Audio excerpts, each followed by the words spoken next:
Hello' friends, defence জিকেলৈ আকৌ এবাৰ স্বাগতম জনাইছোঁ। ফ্ৰেণ্ডসকল, আজি মই আকৌ লৈ আহিছোঁ 15টা ইম্পৰ্টেণ্ট কুৱেশ্যন আপোনালোকৰ সকলোৰে বাবে আপকামিং পৰীক্ষাৰ বাবে। এই কুৱেশ্যনবোৰ বহুত ইম্পৰ্টেণ্ট। ফ্ৰেণ্ডছ, যদি কোনোবাই নতুন চাই আছে মোৰ চেনেলটো এতিয়ালৈকে ছাবস্ক্ৰাইব কৰা নাই, প্লিজ ছাবস্ক্ৰাইব কৰি ল'ব আৰু বেল আইকনটো প্ৰেছ কৰি দিব। তেতিয়াহ'লে দেৰি নকৰি ভিডিঅ'টো আৰম্ভ কৰিছোঁ। আজিৰ প্ৰথম প্ৰশ্নটো দিয়া আছে, মহম্মদ বিন তুগলকে তেওঁৰ ৰাজধানী দিল্লীৰ পৰা ক'ত স্থানান্তৰিত কৰিছিল? বাৰংগল, দৌলতাবাদ, হাম্পি, লাহোৰ। গতিকে ইয়াৰে শুদ্ধ উত্তৰটো হ'ব অপশ্যন নম্বৰ বি, দৌলতাবাদ ইয়াৰে সম্পূৰ্ণ শুদ্ধ উত্তৰ। কুৱেশ্যন নম্বৰ 2 দিয়া আছে, গুৰু নানকৰ জন্ম ক'ত হৈছিল? শিৱানী, লুধিয়ানা, জালন্ধৰ, তলবন্দী। ইয়াৰে শুদ্ধ উত্তৰটো হ'ব option number D, Talwandi. Question number আছে, ভাৰতত মোগল বংশৰ প্ৰতিষ্ঠাতা কোন আছিল? বাবৰ, হুমায়ুন, আকবৰ, শ্বেৰশ্বাহ। ইয়াৰে শুদ্ধ উত্তৰটো হ'ব অপশ্যন নম্বৰ এ, বাবৰ হ'ব ইয়াৰে শুদ্ধ উত্তৰ। কুৱেশ্যন 4 দিয়া আছে, জাহাংগীৰৰ দৰবাৰত অহা প্ৰথম ইংৰাজ বেপাৰী কোন আছিল? কেপ্টেইন হকিন্স, হৰটামছ ৰ, এডৱাৰ্ড টেৰী, এটাও নহয়। ইয়াৰে শুদ্ধ উত্তৰটো হ'ব অপশ্যন নম্বৰ এ, কেপ্টেইন হকিন্স। কুৱেশ্যন নম্বৰ 5 দিয়া আছে, প্লাচী যুদ্ধ কাৰ কাৰ মাজত সংঘটিত হৈছিল? মীৰ কাছিম আৰু ইংৰাজ, চিৰাজউদ্দৌলা আৰু ইংৰাজ, সুজাত-উদ-দৌলা আৰু ইংৰাজ, মীৰ জাফৰ আৰু চিৰাজউদ্দৌলা। ইয়াৰে শুদ্ধ উত্তৰটো হ'ব অপশ্যন নম্বৰ বি, চিৰাজউদ্দৌলা আৰু ইংৰাজৰ মাজত। নেক্সট কুৱেশ্যনবোৰলৈ আগবাঢ়িছোঁ। কুৱেশ্যন নম্বৰ 6 দিয়া আছে, 1857 চনৰ বিদ্ৰোহৰ সময়ত ভাৰতৰ প্ৰথম গভৰ্ণৰ জেনেৰেল কোন আছিল? Lord Dalhousie, Lord Canning, Lord Lytton, এটাও নহয়। ইয়াৰে শুদ্ধ উত্তৰটো হ'ব option number B, Lord Canning.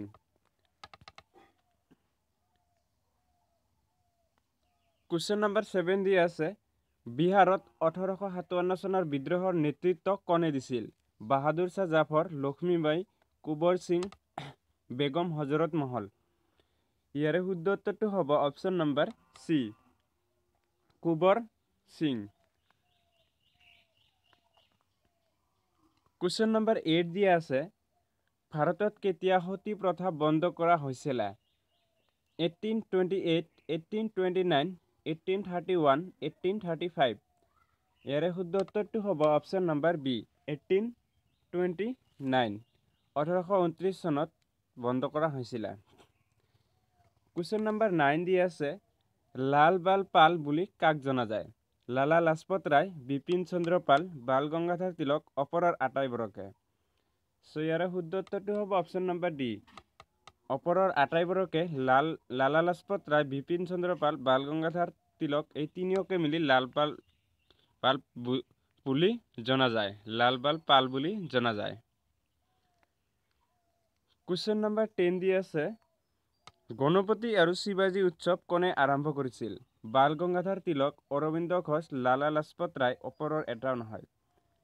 ইয়াৰে শুদ্ধ উত্তৰটো হ'ব অপশ্যন নম্বৰ এ, বাল গংগাধৰ তিলক। নেক্সট কুৱেশ্যনবোৰলৈ আগবাঢ়িছোঁ।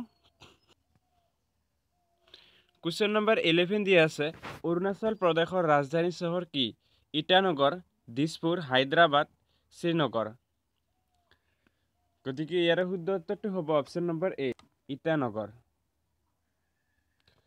কুৱেশ্যন নম্বৰ 12 দি আছে, হীৰাকুণ্ড বান্ধ কোন ৰাজ্যত অৱস্থিত? উৰিষ্যা, ৰাজস্থান, মহাৰাষ্ট্ৰ, বিহাৰ। গতিকে ইয়াৰে শুদ্ধ উত্তৰটো হ'ব অপশ্যন নম্বৰ এ, উৰিষ্যাত অৱস্থিত। কুৱেশ্যন নম্বৰ 13 দি আছে, চুৰট কোনখন নদীৰ পাৰত অৱস্থিত? চুৰট এটা চহৰৰ নাম, কোন নদীৰ পাৰত অৱস্থিত? যমুনা, তাপ্তি, কৃষ্ণা, লুনি। ইয়াৰে শুদ্ধ উত্তৰটো হ'ব অপশ্যন নম্বৰ বি, তাপ্তি নদীৰ পাৰত অৱস্থিত। কুৱেশ্যন নম্বৰ 14 দি আছে, ইন্দিৰা গান্ধী নহৰ ক'ত অৱস্থিত? আটাইতকৈ ডাঙৰ নহৰ হয় ৰাজস্থান, কৰ্ণাটক, কলকাতা, মেঘালয়। ইয়াৰে শুদ্ধ উত্তৰটো হ'ব অপশ্যন নম্বৰ এ, কৰ্ণাটকত অৱস্থিত। কুৱেশ্যন নম্বৰ 15 দিয়া আছে,